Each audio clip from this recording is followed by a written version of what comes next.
Top quality और consistent performance के लिए सिर्फ सिल्वर पंप। टॉप क्वालिटी और कंसिस्टेंट परफॉर्मेंस के लिए सिर्फ सिल्वर पंप, नाम याद रखना। आपल्याकडे भारतात जो आता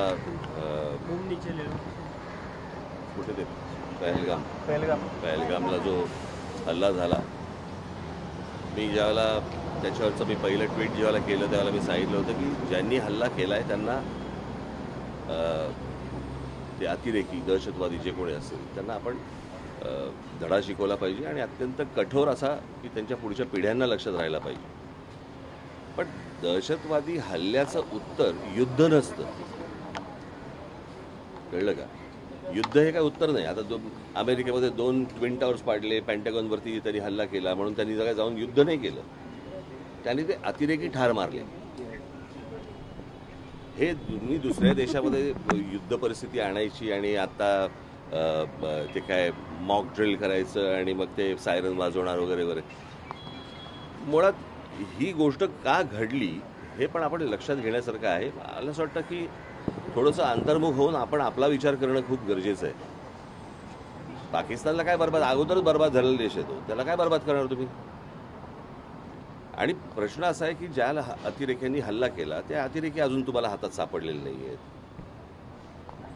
ज्या ठिकाणी इतके हजारो काय ज्याला पण पर्यटक जिथे जात आहेत, इतकी वर्ष जात आहेत, तिथे सिक्युरिटी का नव्हती हे मला असं वाटतं हे प्रश्न जास्ती महत्त्वाचे आहेत।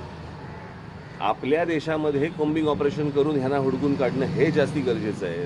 हे एअर स्ट्राईक करून लोकांना काहीतरी वेगळ्या ठिकाणी भरकटवून आणि असं हे काही युद्ध हे काय त्याचा पर्याय नाही होऊ शकत किंवा त्याचं उत्तर नाही होऊ शकत। आणि दुसरी गोष्ट म्हणजे आता कसं झालं ह्या सगळ्या ह्याच्यामध्ये कसं आहे, सरकारच्या चुका ह्या तुम्हाला दाखवल्याच पाहिजे।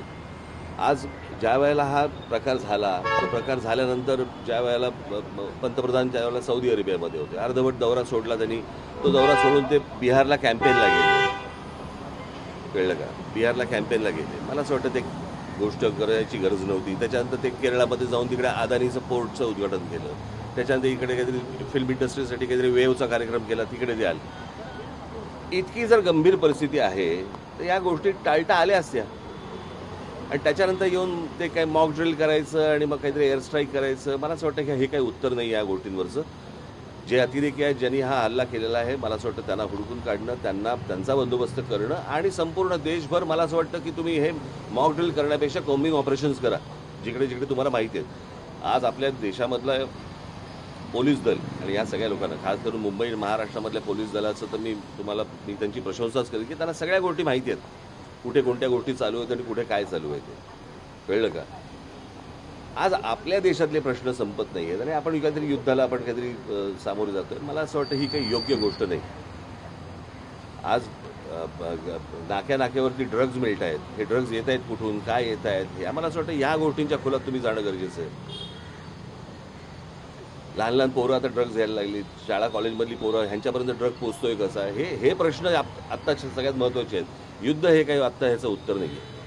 या एअर स्ट्राईकला ऑपरेशन सिंदूर असं नाव दिलेलं आहे, भावनिकतेशी जोडण्याचा प्रयत्न। प्रश्न परत मी तेच सांगतो ना, ह्याने हे काही नावं बिवं देऊन ह्याने काही भावनाचा काही विषय येत नाही। प्रश्न असा आहे की तुम्ही नक्की काय पाऊल उचलताय आणि हे इतके दिवस जे काही कार्यक्रम जे झाले ह्या कार्यक्रमांची काही आवश्यकता नव्हती, ठीक आहे?